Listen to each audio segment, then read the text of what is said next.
Herkese merhabalar, ben Huri. Huri Metek Mutfak'ta kanalıma, mutfağıma hoş geldiniz. Evet, akşam yemeğini tek başına yetebilecek harika bir tarif ile geldim. Evet, tarifime hiç bekletmeden hemen başlıyorum.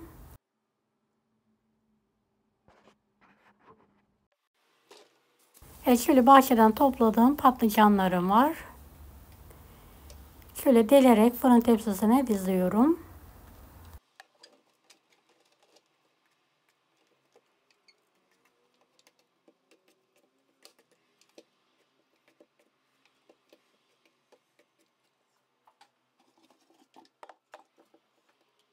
Biraz da yeşil biberlerim var.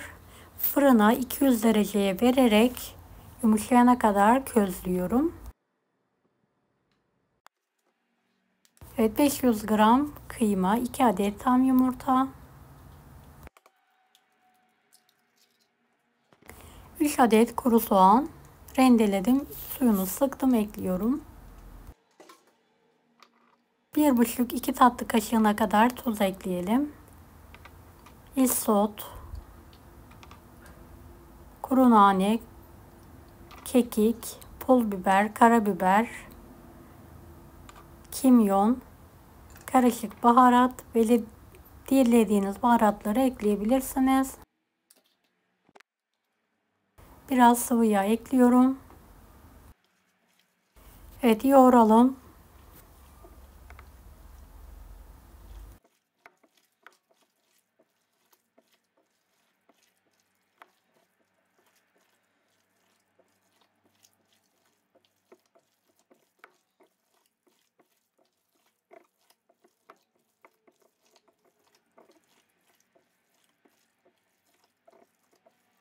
İki tane ekmek işini ısladıktan sonra suyunu sıkarak ekliyorum ve tekrardan yoğuruyorum.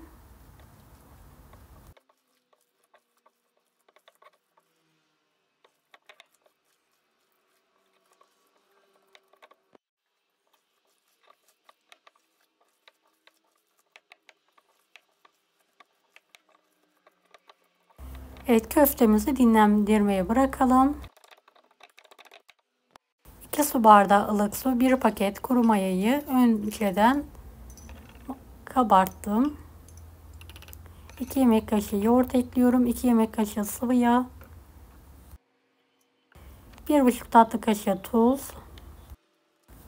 Evet, 4-4,5 su bardağına yakın aldığı kadar unu ekleyelim ve yumuşak bir hamur hazırlayalım.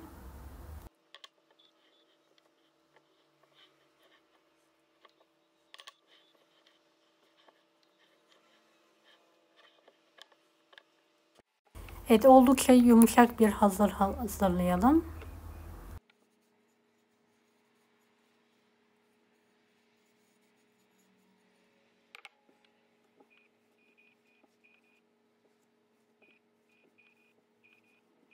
Beni hangi ülkeden veya şehirden izliyorsunuz merak ediyorum. Yoruma yazarsanız sevinirim.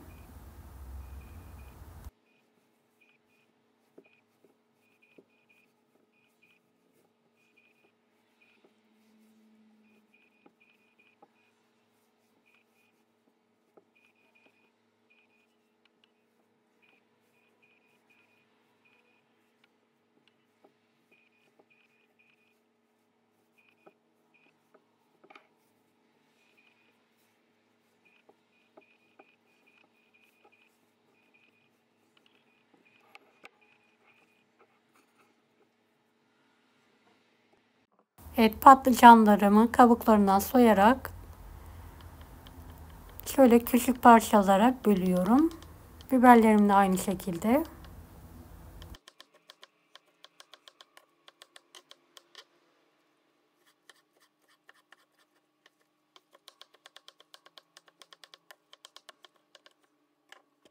İki tane kuru soğanı piyazlık olacak şekilde kokusu çıkana kadar kavuralım. Biraz sıvı yağ ekleyebilirsiniz.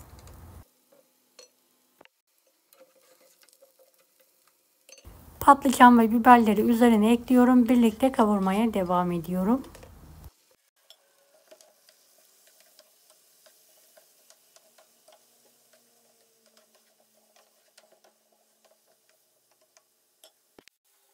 Evet, 2 tane domatesi de ekliyorum. Kavuralım.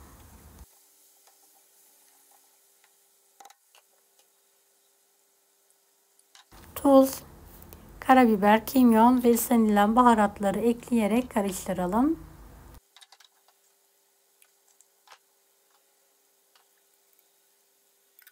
Beni hangi ülkeden veya şehirden izliyorsunuz merak ediyorum. Yoruma yazarsanız sevinirim. Evet, bir tepsiye alıyorum ve soğuması için kenara kaldırıyorum.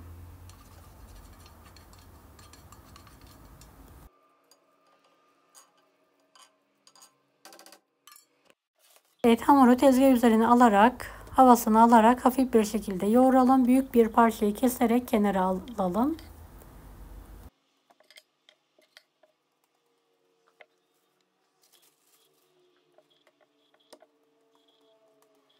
Kalan hamuru ortadan ikiye keserek uzaltıyorum. Altı büyük eşit bezeye keserek yuvarlıyorum. Biraz mısır unu serpiyorum. Mısır unuyla açtığımızda daha lezzetli oluyor.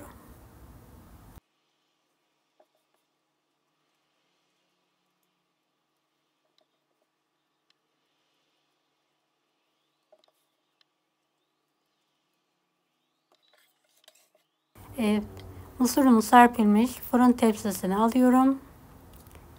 Tepsinin mayası için biraz bekletiyorum. Elimle hafif bir şekilde bastırarak kenara kaldırıyorum.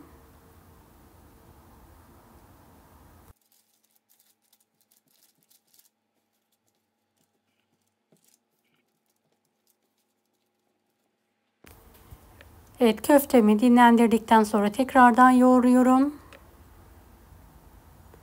Elimle videodaki gibi şekil vererek tepsiye dizelim.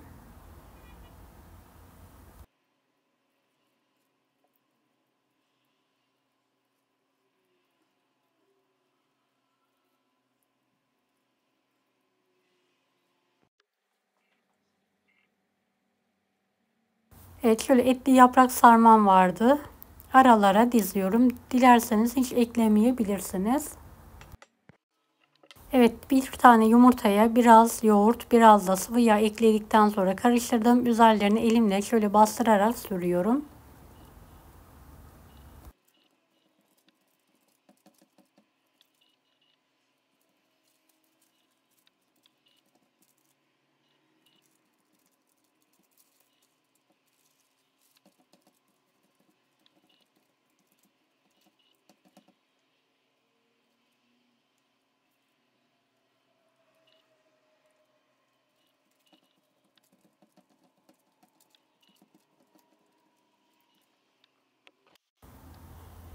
İkinci kez tekrardan sürüyorum. Parmak uçlarımla pideyi büyütüyorum. Üzerlerine susam ve çörek otu serpiyorum. Fırına pişirmek için veriyorum.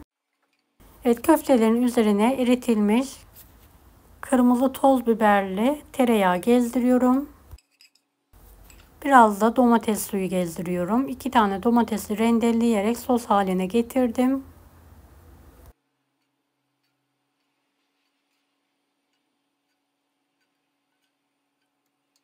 Evet, ikisini birlikte fırına verelim. Kenara ayırdığımız büyük parça hamuru bir beze haline getirelim. Tepsi büyüklüğünde açarak büyütelim.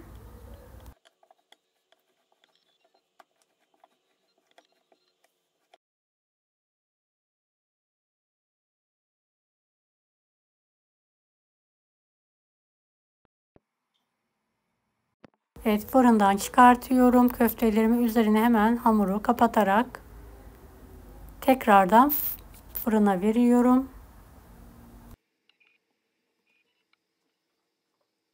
Evet, fırına vermeden önce yumurtalı karışımdan üzerine her tarafına gelecek şekilde sürüyorum. Susam ve çörek otu serpiyorum ve tekrardan fırına veriyorum. Evet, pişen pidelerimi fırından çıkardım. Servis tabağına alıyorum.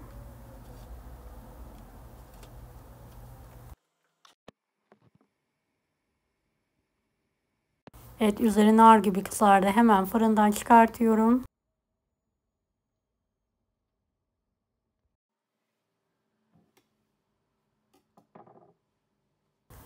Şöyle hamuru kenarından keserek sizlere yakından göstermek istiyorum. Gerçekten çok lezzetli oldu. Mutlaka deneyin. Deneyecek olan herkese şimdiden kolaylıklar dilerim. Kanalıma ücretsiz abone olmayı unutmayın. Allah'a emanet olun. Hoşça kalın.